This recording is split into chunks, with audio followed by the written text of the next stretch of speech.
টঙ্গীর তুরাগ তীরে চলছে বিশ্ব ইজতেমার দ্বিতীয় পর্ব।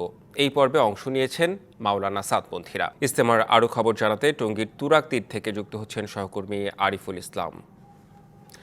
আরিফ, আজকে শুক্রবার, মুসল্লিদের সমাগম নিশ্চয়ই অনেক বেশি। বিস্তারিত জানতে চাই আপনার কাছে, কেমন দেখছেন?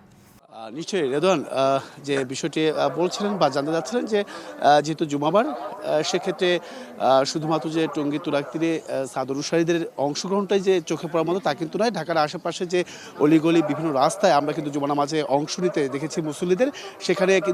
সেখানে যে বিষয়টা তাৎপর্য তারা তুলে ধরেন সব বরাবরের মতোই, যেটা হচ্ছে যে এত জমায়েত মানুষের মাঝে যে যারা দোয়া করবেন প্রত্যেকের দোয়া আল্লাহ তাআলা কবুল করবেন এমন প্রত্যাশা নিয়েই কিন্তু তারা এই জুমা নামাজে অংশগ্রহণ করেন।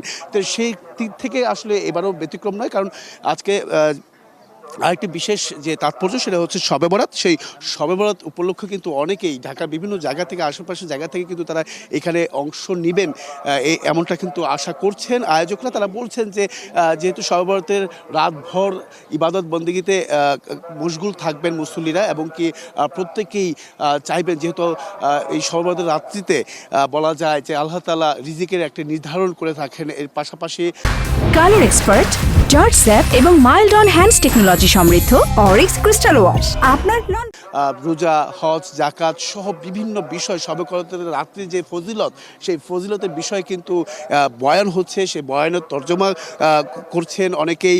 এর পাশাপাশি এখন যেহেতু জুমা, সেই জুমা পর যিনি বয়ান করছেন তিনি হচ্ছেন ওয়াসিফুল ইসলাম কাকরাইলের তিনি আমির, এবং কি আসর নামাজের বাদ আসরের পর যিনি বয়ান করবেন তিনি হাফেজ মনসুর সাহেব নিজামুদ্দিন, এবং কি তর্জমা করবেন মাওলানা রুহুল আমিন। তো একটি বিষয় আমি একটু, এখানে অনেকেই এসেছেন, একটু জানতে চাই যে আজকে এই যে অংশগ্রহণ করেছেন, নামাজে অংশগ্রহণ করেছেন, কিন্তু এই কি চেয়েছেন আল্লাহর কাছে?